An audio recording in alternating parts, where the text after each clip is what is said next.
Hello aspirants. मुझे पता है अभी समय जो है वो काफ़ी मुश्किल चल रहा है आप लोगों के लिए, क्योंकि अभी जो वैकेंसी आनी थी वो आ नहीं रही हैं। इसके अलावा आरक्षण का जो मामला है वो भी लटका हुआ है। तो ऐसे में निश्चित तौर पे आप लोगों का पढ़ने का मन नहीं कर रहा होगा, और ये एक ऐसा फेज़ है जिससे मैं गुजर चुका हूँ, तो मुझे पता है। लेकिन मुझे यही कहना है कि आप जो है फ़िलहाल अपनी पढ़ाई से दूरी मत बनाइए। कुछ ना कुछ पढ़ते रहिए, एक निश्चित समय आप देते रहिए, ताकि आप एक फ़्लो में बने रहें। और ये फ्लो जब बना रहेगा तो जैसे ही वैकेंसी आएगी या जैसे ही रिजर्वेशन के ऊपर से जो भी कुछ मामले हैं वो हटेंगे, तो आपकी तैयारी वैसे ही बनी रहेगी और आप आगे बढ़ते रहेंगे। चलिए, आज हम बात करने जा रहे हैं छत्तीसगढ़ के 31वें ज़िले के बारे में। 31 ज़िला जो है खैरागढ़ छुई खदान गंडई। खैरागढ़ छुई खदान गंडई के बारे में मैं आपको बताऊंगा कि किस तरह से इसकी भौगोलिक संरचना है, क्या कुछ यहाँ पे विशेष स्थान है और क्या कुछ क्वेश्चंस है जो एग्ज़ाम में आने लायक हैं। यहाँ पे छोटा सा मैप देख लीजिए, जो मैंने यहाँ पे ब्लू कलर में इसको शो किया है। तो खैरागढ़ छुई खदान गंडई के बारे में हम बात करते हैं। यहाँ मेरा परिचय, मेरा नाम है मनोज सिंह, आप देख सकते हैं।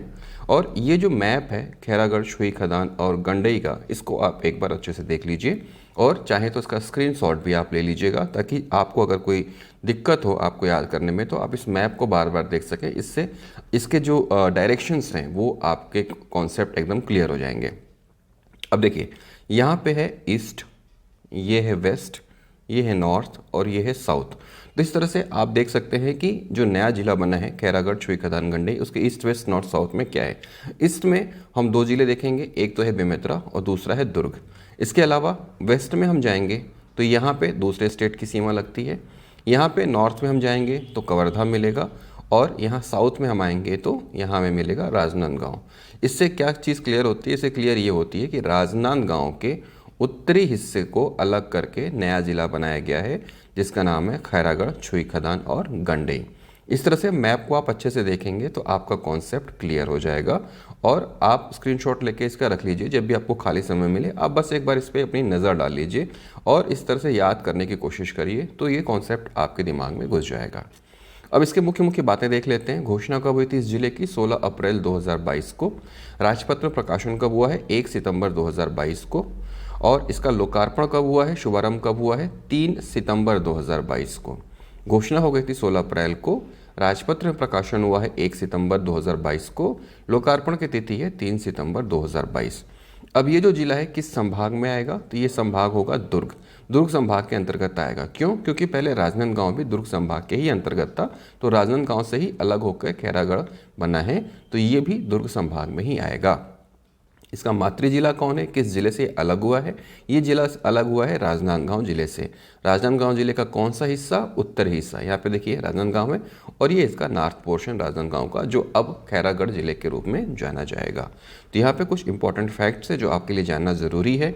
इसको याद कर लीजिएगा, कॉपी में नोट कर लीजिएगा, या चाहे तो उसका स्क्रीनशॉट लेके अपने मोबाइल में रख लीजिएगा और उसे बार बार देखिएगा, ताकि ये फैक्ट्स आपको याद हो जाएँ। एक बार फिर से मैप देख लीजिए, ठीक है? मैप देखने से ये आपके क्लियर हो जाएंगी कि कहाँ पे किस तरह से क्या चीज़ें हैं। यहाँ पे ईस्ट, यहाँ पे वेस्ट, ये नॉर्थ और ये साउथ। साउथ में राजनांदगांव, नॉर्थ में कवर्धा, ईस्ट में बेमेतरा और दुर्ग, और वेस्ट में अदर स्टेट जो कि छत्तीसगढ़ से अलग है। तो अब देख लेते हैं एक बार फिर से कि आखिरकार वो कौन कौन सी चीज़ें हैं जो आपको मिलेंगी। हालांकि अभी तक मैप देख के आप समझ गए कि उत्तर में है कवर्धा, ये इसका नॉर्थ, यहाँ पे है कवर्धा। दक्षिण में राजनांदगांव, साउथ जो मैं आपको बता चुका हूँ। ईस्ट में बेमेतरा और दुर्ग, ये है बेमेतरा और ये है दुर्ग।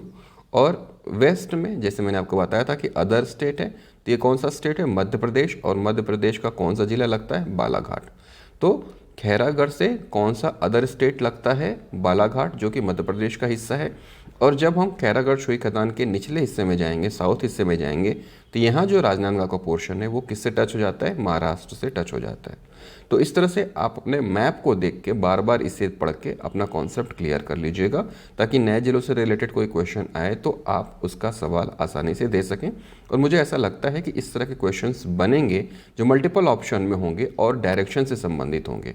तो आप अपना ये डायरेक्शन वाला कॉन्सेप्ट जरूर क्लियर कर लीजिएगा, और जितनी बार आप मैप देखेंगे आपका कॉन्सेप्ट उतना ही ज़्यादा क्लियर हो जाएगा। एक बार फिर से देख लेते हैं। उत्तर में है कवर्धा, दक्षिण में है राजनांदगांव, पूर्व में यानी ईस्ट में बेमेतरा और दुर्ग, और पश्चिम में मध्य प्रदेश। मध्य प्रदेश का कौन सा जिला टच होता है खैरागढ़ से? बालाघाट जिला टच होता है। अब हम इसकी भूगर्भिक संरचना को देख लेते हैं। तो खैरागढ़ छुई खदान की भूगर्भिक संरचना कैसी है? यहाँ पे आर्कियन युगीन अवर्गीकृत रवेदार शैल पाई जाती है। आर्कियन युगीन अवर्गीकृत रवेदार शैल पाई जाती है। कौन कौन से यहाँ पे? कड़प्पा और धारवाड़ शैल समूह यहाँ पे उपस्थित हैं। कड़प्पा और धारवाड़ शैल समूह यहाँ पे उपस्थित हैं।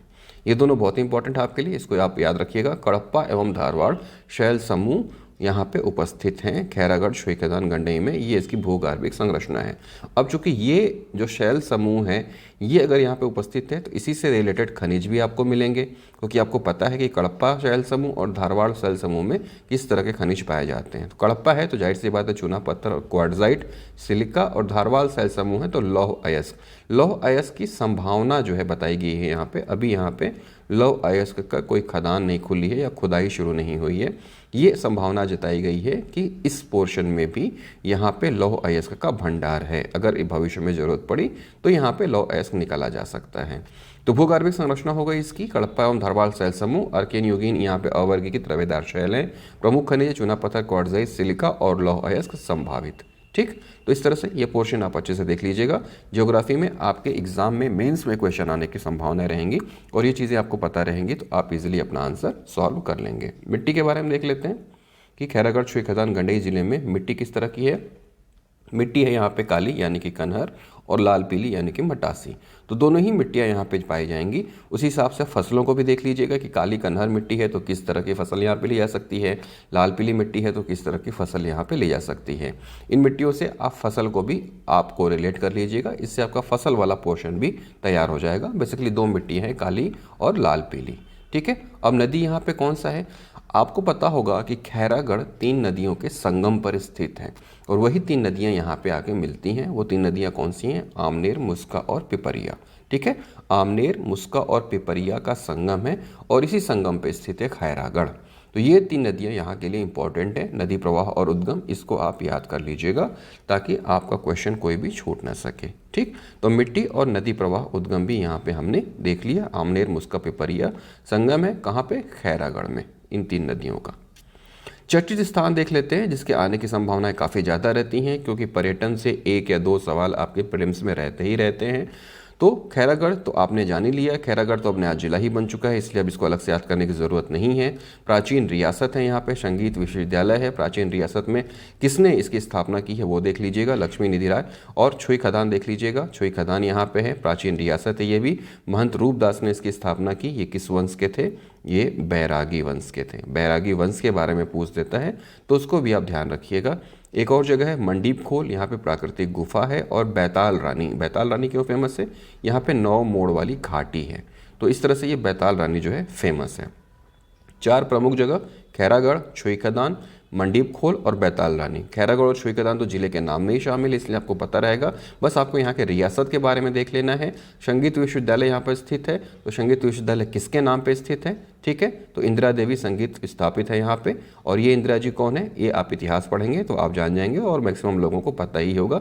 यहाँ पे इंदिरा नाम का मतलब इंदिरा गांधी जी के नाम पे ये नहीं है, बल्कि जो वहाँ के स्थानीय राजवंश थे उनके बेटी का नाम था इंदिरा, और उन्होंने अपनी बेटी के नाम पे इस संगीत विश्वविद्यालय को शुरू किया था और अपना राजमहल इस संगीत विश्वविद्यालय के लिए दान दे दिया था। तो इस तरह से ये चीज़ें आप क्लियर कर लीजिएगा। इससे जोड़ के आप हिस्ट्री और जियोग्राफी भी देख लीजिएगा ताकि कोई भी क्वेश्चन आपसे ना छूटे। ठीक, खैरागढ़ रियासत आपको देखना है, छुई खदान रियासत आपको देखना है, मंडीप खोल में प्राकृतिक गुफा है और बैताल रानी में 9 मोड़ वाली घाटी है। तो इस तरह से ये चीज़ें आपकी लगभग क्लियर हो गई। जिले से संबंधित जितनी भी चीज़ें मैक्सिमम थी वो मैंने आपको बता दिया। एक बार मैप फिर से देख लीजिए। ईस्ट में बेमेतरा और दुर्ग, आपका वेस्ट में जो है मध्य प्रदेश का बालाघाट, नॉर्थ में कवर्धा और साउथ में राजनांदगांव, और ये जो ब्लू कलर में हिस्सा है ये आपका खैरागढ़, छुई खदान, गंडई जिला। ठीक है, जिन्होंने भी अभी तक टेलीग्राम चैनल ज्वाइन नहीं किया है, टेलीग्राम चैनल जरूर ज्वाइन कर लें। मोर देन 7300 एस्पिरेंट्स यहाँ मेरे साथ जुड़े हुए हैं और लगातार वो डिस्कस करते हैं, डिबेट करते हैं। करंट अफेयर में अवेलेबल कराता रहता हूँ टेलीग्राम ग्रुप में, ताकि आपकी तैयारी अच्छे से होती रहे। उम्मीद करता हूँ कि ये जिले वाला वीडियो आपको पसंद आया होगा। 2 जिले अभी और बचे हैं, इसके बाद वो जिलों का वीडियो भी मैं जल्दी ही आपके ला दूंगा, ताकि जो नए जिले बने हैं उन नए जिलों से कोई भी क्वेश्चन आए तो वहाँ से कोई क्वेश्चन आपको से न छूटे। और एक बार फिर, परिस्थितियाँ भले ही कठिन हैं लेकिन ये नामुमकिन नहीं है। आप चाहें तो कुछ भी कर सकते हैं। समय का बस इंतज़ार करिए और अपनी पढ़ाई निरंतर जारी रखिए। जय हिंद।